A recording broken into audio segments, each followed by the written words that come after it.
Welcome back to my new blog mister missus Nehal Upadhyay blog में आपका स्वागत है। तो फिर से मैं अपने ब्लॉग में आपका तहे दिल से स्वागत करती हूँ। और काफ़ी टाइम बाद मैं ब्लॉगिंग कर रही हूँ क्योंकि क्या हुआ था कि मेरा फ़ोन सही नहीं था, तो काफ़ी टाइम लगा मुझे अपना फ़ोन परचेज़ करने में और ब्लॉगिंग स्टार्ट करने में, क्योंकि एक बार जो चीज़ छूट जाती है फिर बहुत मुश्किल होती है कि उस चीज़ को हम दोबारा से मतलब अपनी डेली रूटीन में लाएं। तो जैसा कि आपको पता है कि मैं सुबह से ही अपना ब्लॉग स्टार्ट करती हूँ हमेशा की तरह राधे राधे। और बस अब नहा ली थी, नहाने के बाद में अब मैं जा रही हूँ अपने भगवान जी की पूजा करने के लिए।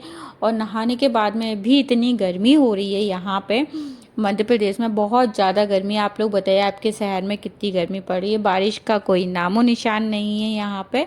और मैं आ गई अपने मंदिर में, हमेशा की तरह मैं पूजा सीधे नहाने के बाद पूजा घर में जाती हूँ। और देखिए मेरी किशोरी जी और मेरे लल्ला कितने सुंदर लग रहे हैं। तो बस अब मैं उनको स्नान करवाऊंगी। स्नान करवाने के बाद अपना पूजा पाठ वगैरह जो भी मतलब मेरा प्रॉपर डेली रूटीन है वही मैं आपको हमेशा की तरह दिखाती हूँ। तो अभी भी वही दिखाऊंगी। तो श्रृंगार देखिए आप मेरी राधा रानी का और मेरे लड्डू गोपाल का, और राधे राधे बोलिए।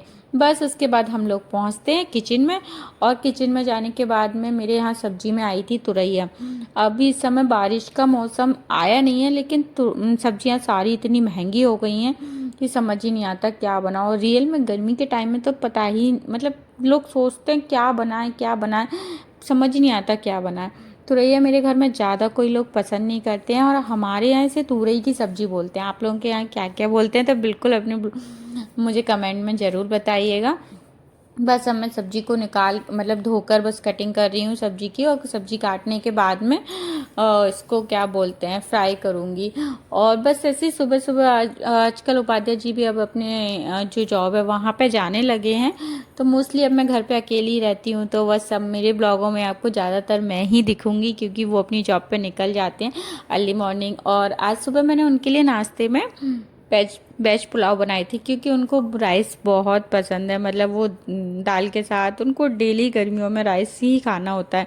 तो बस सब्जी छौंक दी थी, उसके बाद में मैंने आटा लगाया। और आटा लगाने के बाद बस अब रोटी सेकने की तैयारी कर रही हूँ। और सुबह से ही मतलब अभी आप बिलीव नहीं करोगे कि अभी 8 या 8:30 बजे का टाइम हो रहा है। मैं अभी आपको फ्री होके दिखाऊंगी। फिर भी वहाँ धूप इतनी हो रही है कि ऐसा लग रहा है 11 से 12 बज गए हों।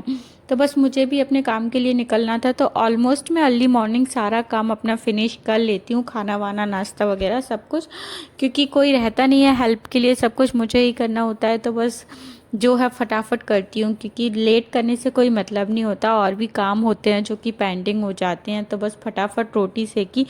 और बिलीव कीजिए इतनी गर्मी हो रही है कि एक लेडीज समझ सकती है कि इस समय रोटी बनाना गर्मियों में कितना बड़ा टास्क होता है। तो अभी अभी पसीने इस तरीके से बहता है कि अगर अपन सिंदूर लगा लो तो पूरा माथा जो है वो लाल लाल हो जाता है। सबके साथ ही यही होता होगा। तो बस मेरा भी कुछ हाल ऐसा ही था, गर्मी में बहुत हाल बेहाल था। तो बस अब मेरा खाना और सब्जी सब कुछ बन चुका है। मैं अब अपने रूम में आ गई थी। आप देखिए अभी बज रहे हैं 9:30, यानी कि 9:30 बजे, और मेरा ऑलमोस्ट काम कंप्लीट हो चुका है। तो अब बस मैं शांति से सुकून से बैठ के नाश्ता करती हूँ। मेरे साथ एक प्रॉब्लम है, जब तक मैं सारा काम फिनिश नहीं कर लेती तब तक मुझे भूख ही नहीं लगती है। अब मैं शांति से बैठ के नाश्ता कर रही हूँ। भैया भी अपने कॉलेज जा चुके हैं और मुझे भी रेडी होना है, क्योंकि मुझे भी अपने के काम पे जाना है। मैं आपको आगे के ब्लॉग में बताऊंगी कि फ़िलहाल मैं क्या काम कर रही हूँ। तो बस अब मैं रेडी होती हूँ क्योंकि मुझे भी निकलना है। और माँ को ऑलमोस्ट खाना दे चुकी थी, ये कॉलेज निकल गए। तो अब मैं भी निकलती हूँ और फिर मिलते हैं आपसे थोड़ी देर बाद, क्योंकि मैं रिटर्न आकर ही ब्लॉगिंग करूँगी। मैं बाहर ब्लॉग नहीं बनाती हूँ क्योंकि अकेले फ़ोन कैरी करने में बहुत दिक्कत होती है। हम प्रॉपर फ़ोन कैरी नहीं कर पाते हैं चलते टाइम। तो बस हम घर वापस आ चुके थे और मैं उस समय बाहर ब्लॉग नहीं कर पाई थी। तो बस आने के बाद मेरी हालत कुछ इस तरीके की थी कि बाहर बहुत गर्मी थी, पसीना पसीना हो चुकी थी। और बस अब ऐसा लग रहा है कि बस शरीर में जान ही नहीं है, मतलब इस प्रकार की थक चुकी थी मैं। मन तो कर रहा है सो जाऊं, लेकिन काफ़ी बर्तन रखे हुए हैं किचन में, वो साफ़ करने हैं। तो बस उठ के फ्रेश होती हूँ, ड्रेस चेंज करती हूँ। सुकून तो सच में घर के कपड़ों में ही आता है। हम कितना भी बाहर या कहीं जा लें, लेकिन जब तक हम अपने घर के कपड़े नहीं पहन लेते तब तक सुकून ही नहीं मिलता। तो चलो अब किचन में पहुंचते हैं, देखते हैं किचन में क्या हालत है और मुझे क्या करना है। तो बस किचन में जाके सबसे पहले तो मैं पानी धोती हूँ, क्योंकि प्यास इतनी लगती है आजकल कि भाई पानी का विशेष ध्यान रखो। आजकल इतनी बीमारियां हो रही हैं लोगों को पानी की वजह से। तो मैं तो यही कहूँगी कि ज़्यादा से ज़्यादा हो सके अपनी बॉडी को डिहाइड्रेट रखें, क्योंकि इससे क्या है, पानी की कमी होने से हमारे शरीर में कई प्रकार की बीमारियां पनपती हैं। तो पानी प्रॉपर पीते रहना चाहिए। और बस अब मेरे काफ़ी ज़्यादा बर्तन रखे हुए थे, तो बस बर्तन साफ़ करती हूँ।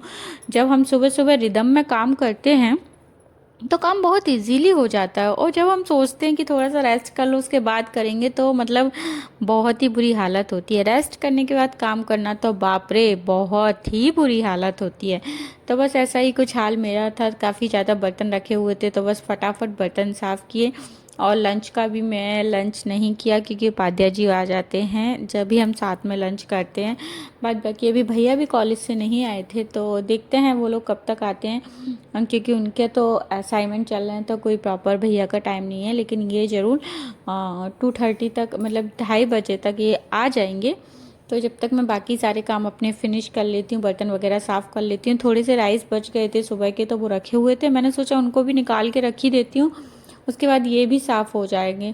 क्योंकि सारे बर्तन साफ़ करके रख देती हूँ, किचन विचन साफ़ करके ही मैं जब तक आराम ही नहीं करूँगी, मेरा घर फैला रहेगा या मेरी किचन फैली रहेगी, मेरे को सुकून की नींद ही नहीं आती। मेरे अंदर ये कीड़ा ही मान लो आप एक तरीके का। तो बस उसके बाद मैंने सफाई की। रात में भी यही है, मेरा दिन में भी यही है कि मैं जब तक चैन से सोऊंगी नहीं, जब तक मेरी किचन साफ़ नहीं हो जाएगी। तो बस अब फाइनली अपने रूम में आ चुकी थी। उपाध्याय जी का वेट करूँगी कि वो आ जाएं, तो फिर उनको भी खाना दूँ और साथ में मैं भी खाना खाऊं। तो बस आज मेरा दिन कुछ इस प्रकार रहा। तो आप प्लीज़ आप लोग मुझे मोटिवेट कीजिए, मुझे आगे बढ़ने के लिए मुझे सपोर्ट कीजिए, मेरे चैनल को लाइक शेयर सब्सक्राइब कीजिए। बस अब मैं बैठ के थोड़ा सा अपने आप को टाइम देती हूँ, फ़ोन चलाती हूँ, और उसके बाद अपने उपाध्याय जी का वेट करती हूँ, थोड़ा सा रेस्ट करूँगी। और thanks for watching my blog. मिलते हैं न्यू ब्लॉग में।